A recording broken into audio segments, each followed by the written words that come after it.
What's going on, Yu-Gi-Oh community? It's YGO Paladin back here with another video, and today we're going to be talking about the brand new Seiyaryu Archetype that was revealed to us late last night that would be featured in the Section 10 pack for the OCG and could be imported into our Ghost from the Past set, because Ghost from the Past is introducing the Sun Avalon Archetype, which was also featured in the Section 10 pack, and it kind of seems like they could be importing those cards into this set for Ghost of the Past in March of 2021. Fingers crossed on that, because I actually really like this archetype. I have already read these cards. I was trying to do a reaction video, but then the video is just completely unsalvageable. It's not worthy playing, uploading or anything. It's just horrendous.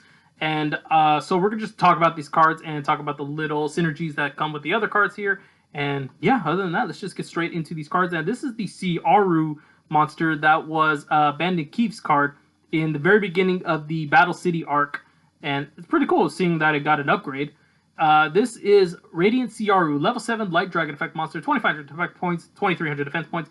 If this card is normal or special summon from your hand, you can target one card in the field, destroy it. Cannot be destroyed by battle with a dark monster, cannot be destroyed by a dark monster's effect. Once per turn at the start of the damage step, when this card attacks an opponent's monster, you can banish that opponent's monster until the end phase. Also, this card can make one more attack in a row. So what's actually really neat about this is that none of these effects are once per turn. Keep that in mind. So you can keep special summoning this from the hand to pop a card on the field, and a lot of the monsters are able to special summon this card from the hand, as well as some of the spells and traps, which is really neat. And it does not have the restriction of you can only control one of them, so you can special summon as many from your hand if you have multiple copies, which is really neat as well. So it's also protected against dark monsters, which is kind of curious, because I wonder why dark specifically. And sorry if I keep closing this ad, because I want to make sure the video is fine. So with that, it's kind of curious why darks specifically, because some of them don't even work against darks as well, so why? But it's really also neat about the third effect is because if it attacks an opponent's monster, if I'm not mistaken, there would be a redeclare. If I'm not mistaken, if I am wrong, I apologize. I'm kind of a little bit wonky when it comes to steps like this. And if there is a redeclare, you can destroy an opponent's monster and then destroy another opponent's monster and just bring back that opponent's monster. So you're kind of getting rid of 3 monsters during the battle phase, so you can attack your opponent directly if you want to. Moving on, we have the Holy Knight Rail. It is a level 4 light fairy effect monster, 1800 attack points, 700 defense points. You can only use this card's first and second effects once per turn each. First effect, when this card is normal summoned, you can add 1 Holy Knight spell or trap from your deck to your hand. And a lot of the spell cards are very beneficial for the archetype. The traps are not that bad as well, but the spells outweigh the trap cards. Second effect, you can banish this card from your graveyard, then target 1 Holy Knight monster in your graveyard except itself, special summon it. So a really cool recursion as well, and it goes very well with this next card, being Holy Knight Astel. It is a level 4 light fairy effect monster, 500 attack points, 2000 defense points. You can only use this card's names first and second effects once per turn each. And there's a lot of card going by. I don't know what the hell that's about. A lot of spree racing here. First effect, quick effect. You can target 1 light monster you control, tribute it, and if you do, special summon 1 level 7 light dragon monster from your hand. So what's really neat about this is that it is a quick effect. And you can also target itself. It does not state another light fairy monster, a light monster in general. So that's actually really neat. I do like that. Second effect, you can banish this card from your graveyard, then target 1 level 7 light dragon monster you control. It gains 1000 attack points until the end of your opponent's turn. So if you did not banish this card from your graveyard and it's still in your graveyard, you can use the first card Rail to special summon this card back from your graveyard, use the effect to tribute itself, special summon Seiyaryu, then you can banish it from the graveyard to give that Seiyaryu 1000 attack points, making it a 3500 beater. So that's really neat. I like that concept. So only thing that I know towards all these cards is that there's no way of recurring the banished cards. So something like, what was that card, Burial from a Different Dimension, if I'm not mistaken. That card can probably see some play, but I wish there was some kind of recursions for the banished cards. Now we have Holy Knight Flannel. It is a level 4 light fairy effect monster, 1500 attack points, 1000 defense points. You can only use this card's names first or second effect once per turn, and only once that turn, so it's one effect or the other. First effect, when an opponent's monster declares an attack, you can send this card from your hand or the field to the graveyard, special summon 1 level 7 light dragon monster from your hand. Second effect, quick effect. You can banish this card from your graveyard, then target 1 level 7 light dragon monster you control or have in your graveyard, return to the hand. So what I do like about this card is that you can special summon during your opponent's turn, but also at the same time, it's opponent reliant, so it's like 50-50 just because of that. And if you do have if you have the Seiyaryu on your field, it also works with the field spell card, which we'll talk about when we get to that. But let's just say it'll get you a draw if you have Seiyaryu on the field. And the pop effect will definitely go off during your opponent's turn. So if your opponent attacks, you use this effect, discard, special summon Seiyaryu, and Seiyaryu is going to pop a card. That's not that bad, but again, it's opponent reliant, so I kind of wish it wasn't. But, you know, I'll take what I can get if you can special summon Seiyaryu. Next, we have Holy Knight Bellfire. It's a normal spell card. You can only activate one card with this card's name per turn. Add one Holy Knight monster or one level 7 Light Dragon monster from your deck to your hand. Then, if your opponent controls a dark monster while you control no monsters, you can special summon one level 7 Light Dragon monster from your hand. So it's really cool. This is searchable for the entire archetype. You can even search the rail to search out any other spell or trap if you want to. You're more than likely probably not going to do that. But you could search anything, even the Seiyaryu. So what leads me to believe that maybe Seiyaryu and the Holy Knights are going to be two different things because it says add one Holy Knight or one level 7 Light Dragon monster. So it kind of makes it sound like it's separate. But at the same time, it could just be trying to implement other level 7 Light Dragon monsters into this archetype. But I don't know. I'm kind of hoping they all become Holy Knight / Seiyaryu, because Holy Knight was in the OCG name for this Radiant Seiyaryu. So we'll just have to wait and see what the translations will be here in the TCG. But pretty neat card, and this is like the only other card that's also beneficial against a dark monster, and that's really it. So I'm kind of wondering why it's dark specifically. Next, we have Holy Night Sky, the field spell card. You can only use this card's name's second effect once per turn.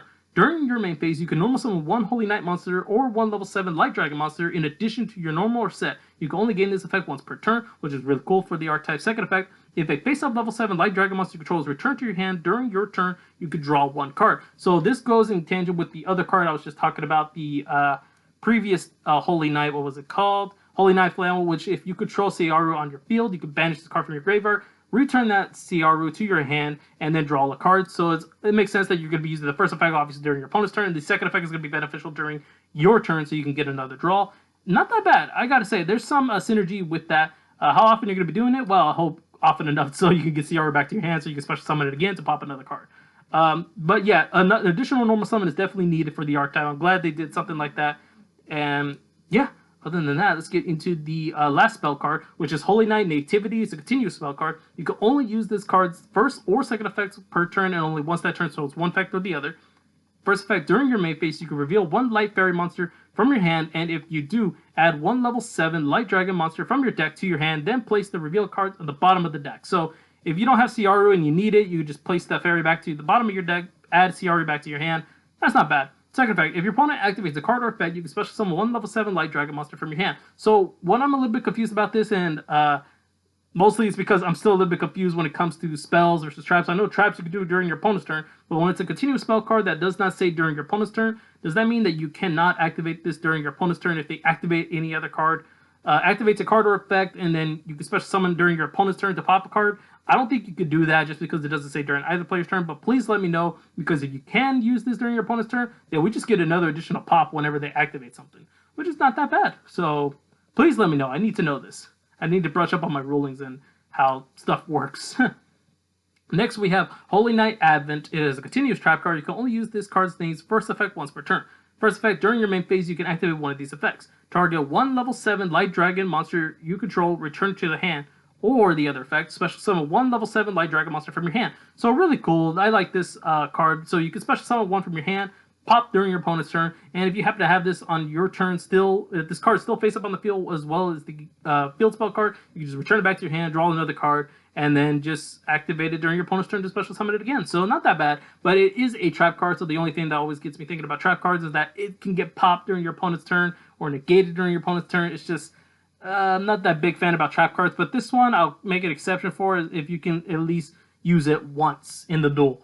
Then we have the last trap card, which is Holy Knight Blast. It is a normal trap card. You can only activate one card with this card's name per turn. When an opponent's card or effect is activated, return one level 7 Light Dragon monster you control to the hand, negate the effect, and if you do, destroy it. So what I think is really cool about this card is that it is not a counter trap card. It's a normal trap card, so it can be placed onto the field with something like Trap Tricks, which is, I think, is pretty neat. So in a way, you're running 6 copies into the deck, and if you want that negation, you know what I mean? And this does feel like the control deck that it seems to be, because you keep popping opponents' cards if you keep special summon Seiyaryu, and this one just seems like the negation that it needs. So running Trap Tricks at 3, I think, is not that bad of an idea if you want to get more negations onto your field. And it just returns Seiyaryu to your hand, so you don't even have to tribute. And all in all, I like this card. It's pretty cool. So these 2 trap cards are not that bad, but like, again, they can get destroyed. The spell cards are really great.